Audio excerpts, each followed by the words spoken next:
Hello. Today we're going to be discussing three leaders. We're going to rate them and tell you why I think that they deserve that rating. We're going to start off with the first one. You've probably heard of the Sequoyah National Forest and the humongous trees that inhabit that forest.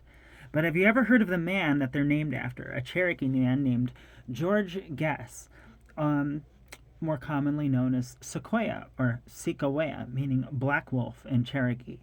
Um, so in 1811, when Tecumseh and his brother, I'm probably going to mess up the name and the pronunciation, Tenskwatawa, uh, when the Shawnee brothers were rallying up native people, tribes, and banding them together to fight back against the thousands of colonists that were flooding onto their land, putting up fencing, and keeping, just literally stealing their land. Um, there were it was a very dangerous time. There were a lot of native leaders who were being burned at the stake, being accused of witchcraft if they didn't join the brothers' cause to join Tecumseh's Confederacy. But there's a lesser known man that was doing something very important at the exact same time in 1811, just before the War of 1812. In 1811, Sequoyah started developing a Cherokee syllabary, meaning like an alphabet, basically.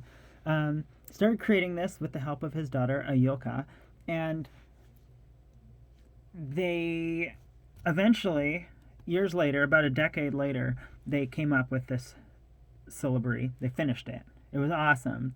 And unfortunately, they got accused of witchcraft and they got brought into a trial before their tribe.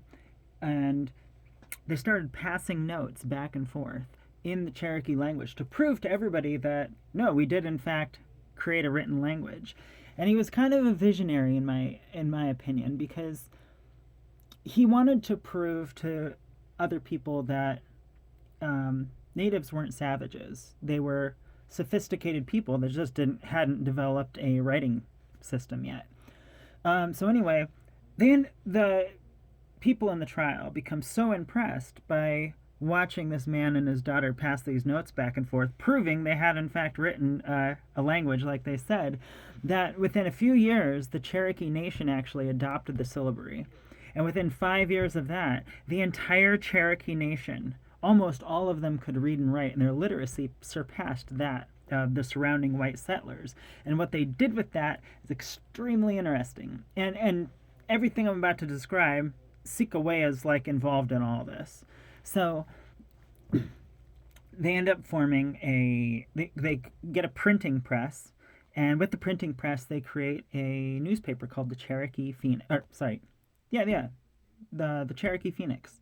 And with that paper, they use it to educate the public about Cherokee history, culture, property rights, that they're a sovereign nation, and start really kind of like butting up against people who don't want this information out there.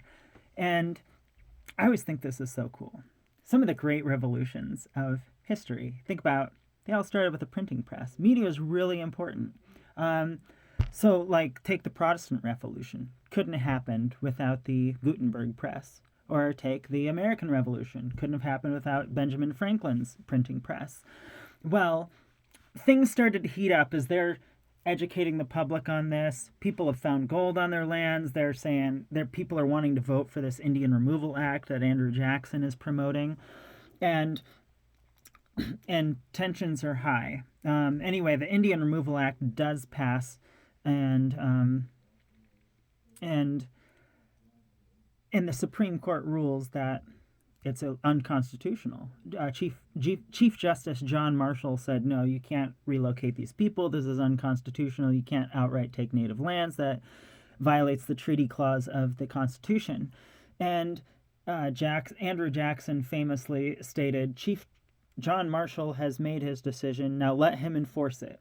And they rounded up the Cherokee and marched them on the Trail of Tears and relocated them to Oklahoma anyway. Which is extremely sad and, sorry, a shitty thing to do. Beyond that, it's terrible. It's one of the biggest stains on American history is this moment in history, in my opinion. And one of the things that the Georgia National Guard, before they marched in, they came in and they burned to the ground the Cherokee Press office, and they destroyed the whole printing press because they knew this thing was standing in the way of what they were trying to do. They were like, "We've had enough of this, enough talking. We're just doing it. You're relocating you." So I think it's awesome because Sequoyah was a visionary, but he also had a practical idea. A lot of visionaries can be so lofty, but they don't have the yeah, I guess yeah, the practicality to make something actually change people and help people.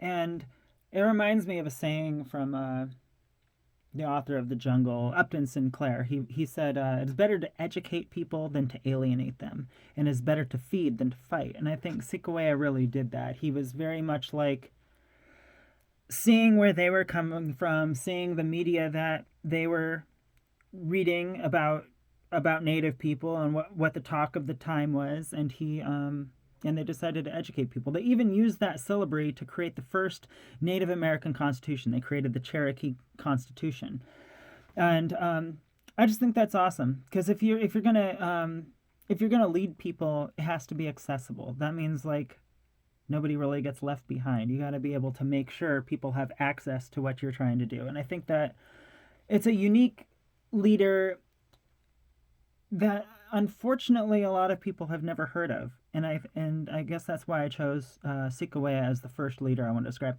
I'm going to give him a 10 because I think he did everything he could while he was alive, and you got to give leaders, in my opinion, you got to give them time and place scores. I'm giving the dude a 10. There's actually a lot of other stuff I could say about him, but there's a short video, so I'm going to go to the next leader, and we'll stay on the same topic. Andrew Jackson. Gonna give the dude a 0. Honestly, if it were up to me, and I think that he should, I think they should retroactively impeach him. Like, it was like, I don't think he should just be former president and have this title of honor when in fact he did something treasonous and outright attacked an ally of the United States and hurt thousands of people, marched hundreds of thousands of people, many of them to their death, stole their land outright. Like, not my president. Doesn't, I mean, but unfortunately, I shouldn't say not my president. No, he was. Like, this is a big part of America, and I don't think we've ever actually like really as a nation come to terms with this because I was never taught this in school, and the fact that I wasn't kind of makes me feel like America's probably ashamed of this part of our history. And the first step to healing is talking about something. So and just bringing it so people know about it, and then you bring that discussion to the table. So I'm going to give Andrew Jackson a 0 because he's extremely authoritarian. He chose to hurt people. He's the worst type of leader. I often find that some of the people who deserve to be in a management position or an authority position in general, it's the person that wants to be there the most, that thinks they're really good at it. It's often that person that really strives for that position that is like the last person that should be in that position. And the person that's maybe more modest, that's not shooting for that position, doesn't get in that position, even though they may be more wise and a better fit for a leadership position. So I'm going to give him a 0. I don't think he was a leader. He was a tyrant. And this brings me to the third person. And the third person for our assignment, we're supposed to describe a leader that we know.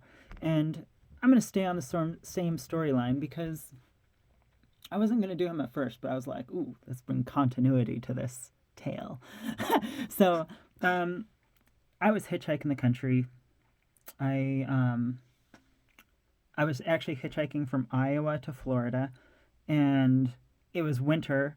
And my friend who was hitchhiking with me, we caught a ride to Arizona. And even though it was way out of the way, we were like, we'll take it. And while I was there, that girl ended up going off and doing math. And then I met this other girl when I was playing sitar outside of a restaurant. Tatiana, hi out there. Hope you're well. And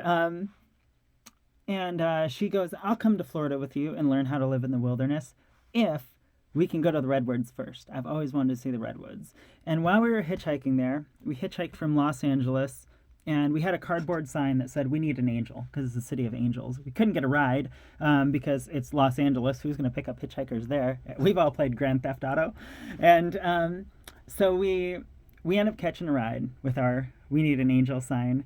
We get a ride to Bakersfield, which, I'm sorry, everybody in Bakersfield, but your town is extremely dirty, very large, pretty fascist. I know it's not your fault, and I'm really sorry. You're like totally removed from nature, and I really feel bad for people who live there, and sorry for those of you who like it. I'm not a city person. Anyway, while I'm there, I've got the sign folded up. Tatiana and I are standing there at the bus terminal, and this woman walks up to us, introduces herself. "Where are you heading? I saw your sign. I'm kind of a spiritual person myself." And we're like, "We're going to learn to live in the woods." We are just young hippies. And she goes, "Really? You need to meet my husband, Richard Lonewolf, and come with me, get on the same bus." So we got on the bus. It was like cheap. And they drove us, the bus took us to Tehachapi, California. My friend Lisa told me the town joke. "Why did the chickens sit on a very small vegetable?" Tehachapi. That's how they get people to remember the name. Anyway, so we meet Lone Wolf. He starts teaching us for like 6 months how to live in the wilderness, and I'm blown away. And he taught military units on how to access plants for their edible, medicinal, and utility uses. Those are the 3 types of uses that plants have: the edible, medicinal, utility. Utilities like soap, rope, tampons, diapers. You can make all that out of plants, so whatever. It's awesome. And cooking techniques, water purification, all sorts of stuff. So anyway, I'm blown away. I've never met anybody with this type of knowledge. And I leave, I go to do some other things in society, and it's like 10 years later. Haven't seen this dude. And my boyfriend died in 2010. And when he passed away, I'm contemplating the preciousness of life, and I'm thinking about, what should I be doing? Where is my path? What is my path? And I'm thinking about, like, I need to go see if that Cherokee man is still alive. Like, I've never met a teacher like that. He's an elder. I'm seeing people can pass away at any moment, and we have no control over that. So you've really got to appreciate the people in your life while they're still alive. And and I hope everybody watching this takes that to heart, because that's really important. So anyway, I go, a couple friends hitchhike to San Jose. I run with a lot of hippies. Anyway, so Randolph and Meredith both come there. I think Randolph came out from Iowa, Meredith from Oregon. We hitchhiked down, get his number from his address from an old friend, didn't even call him, just knock on his door. And he's like, "Come in." His family's broke. He's not getting his military benefits. They have empty cupboards. And he tells me how he had this business, and it was basically taken from him. Long story short, he had like nothing, and he was really hurting. And I needed to learn the knowledge. So did Randolph, and Meredith. And he needed people to help him get back on his feet. And I learned more about his story the next 8 or so years that I would intently focus on documenting his skills. And he told me about how his grandparents raised him and to learn all of these skills, and they were passed down from his ancestors. Meredith is native lineage as well, and she told me about how like U.S. military used to intentionally target medicine men and medicine women because they would want to remove their knowledge of the land, so they couldn't live like that. That's part of the reason they were relocating people as well, and that aligns with a lot of like historical documents that I've read on that topic. So anyway,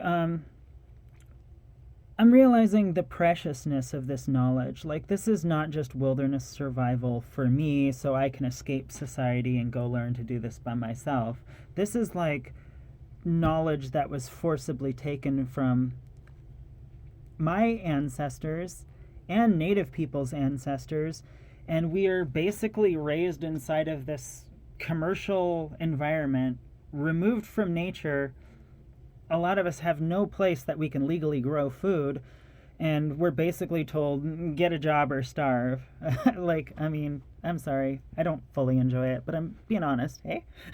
And no, yeah, honestly, I think everybody should have access to a chunk of soil to stick seeds in the ground, and I don't think you should have to drive there. I want to see like everybody be able to live sustainably. That's way more important than everybody having a job. I don't really care about the employment numbers. I care about how sustainable we are and how free we are. If we can grow our own food, we're all going to be a lot more free, a lot more healthy, a lot less environmental problems.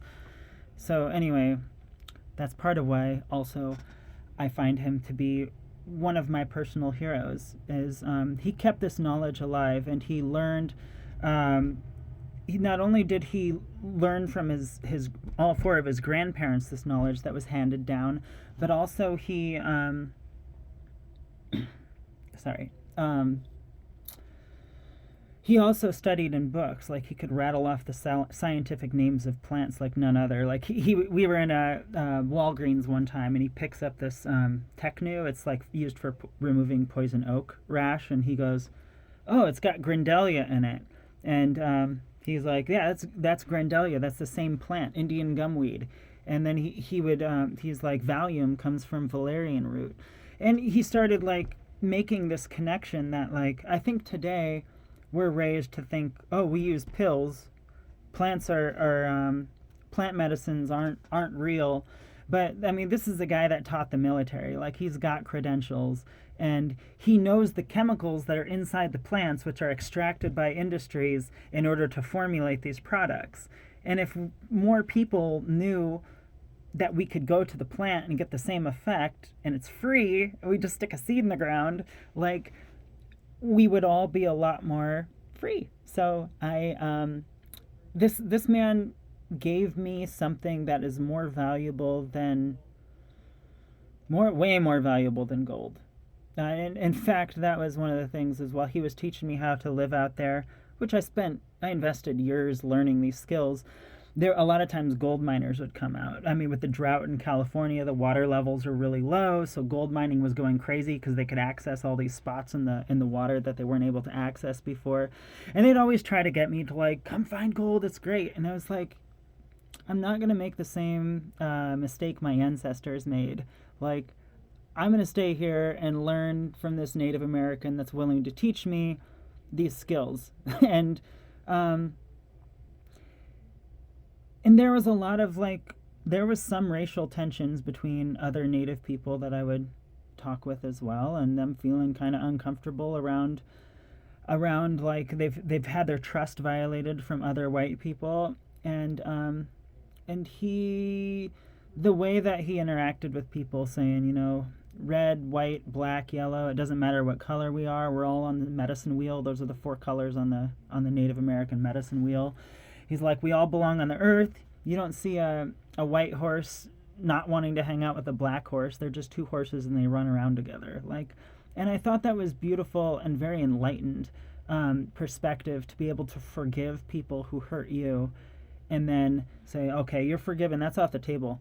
Now let's teach this knowledge. Like, let's get right to business. It's you and me together. We're in the same canoe. Like, he's not really, like, being able to get over that hurt to the point where you're resolute and you're an ardent teacher. And I think that's one of the big things about being a leader as well, is being a teacher, being able to teach, whether it's morals or knowledge, like being able to connect with people in that way, and in a way that helps them for the rest of their lives, is a form of leadership. So I'm going to give Lonewolf I'm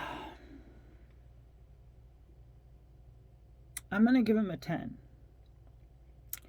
And sometimes he would say stuff that I would say and other people would tell me was inappropriate. But I'm going to look at time and place, and I want to factor in personal trauma. And as a veteran, I think there's a fair level of trauma people face, and you have to be able to look past people's faults and and look at for who they are and who they're trying to be. And so those are my 3 leaders. Thanks for watching the video. Sandra Wilson signing out.